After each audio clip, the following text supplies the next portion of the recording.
Mr. Speaker and ladies and gentlemen, we don't believe that today, especially in the context of this particular situation and of the problems that are occurring in terms of the Greek economy, that threats are particularly effective, especially when they're imposed against a government that has a drastic effect on its people. And we find that when we look at these threats and we find that ultimately they're not going to actually solve the problem and actually going to make things worse, that you should ultimately not only oppose the motion before this House today, but specifically the very inspecific and very inaccurate model proposed by the opening government. So first, we're going to start out with a little bit of rebuttal before looking at several different ideas that, based on precedent, regardless of the fact that the precedent may be distinct in some ways, shapes, or forms, as to how this policy implementation is actually going to be prepare these countries and the surrounding nations within the European Union and nations that are connected to Greece with many disadvantages. So first, let's do a little bit of rebuttal, primarily on, mostly I want to point out the lack of analysis that was brought up by the opening government in terms of the model.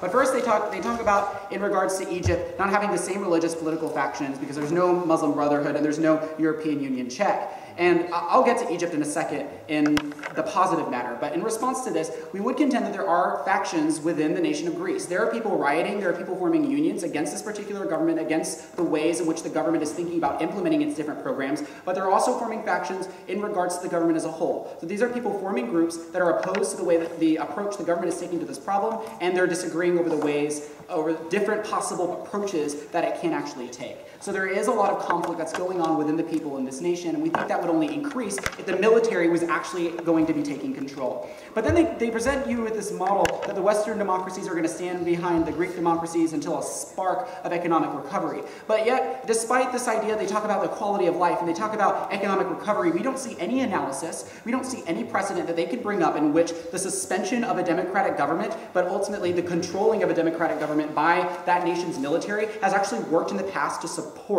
and to actually increase the economic recovery of a particular nation. And especially in the context of the European Union, we don't think that's going to be effective at all, and they don't prove that to you today. So next they talk about, in regards to benefiting the European Union and the world economy, they talk about how it's actually going to integrate the Eurozone, and then they bring in these examples of China and the United States and how trade is actually going to be better for these nations. We don't think that this is the case, primarily because these entities are not going to look favorably on the nation when the military is actually going to be taking control. We think that the opposite would happen, so we turn this particular argument and say that these particular nations are actually going to pull out, and they're not actually going to be engaging in trade with this country because they're going to see the incredible risk of corruption that the military is going to have on this particular nation and within the government itself. Because we don't think that a military controlling a government is going to be the most effective way to inspire economic recovery within a nation. But now let's get to the positive matter. And we have two primary points.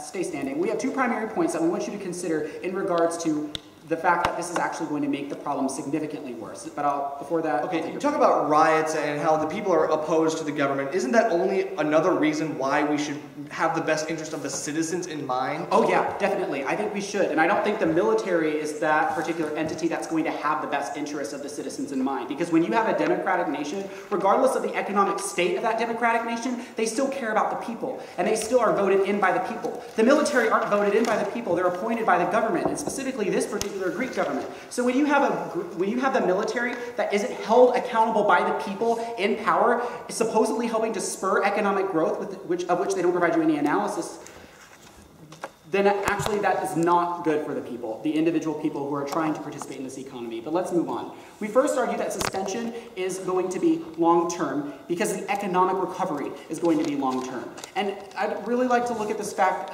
The Economist article discussed how the economic state is the result of highly accumulated debt in the past decade by Greece in regards to different partners within the European Union and within the continent of Europe itself. And how ultimately, regardless of the austerity measures that Greece passes, it's not going to be that long-term solution. But we don't think that the Greek military coming in to control the nation is going to provide that long-term solution either. And they don't provide you with that analysis. They talk about how it's going to control the European Union and how that's...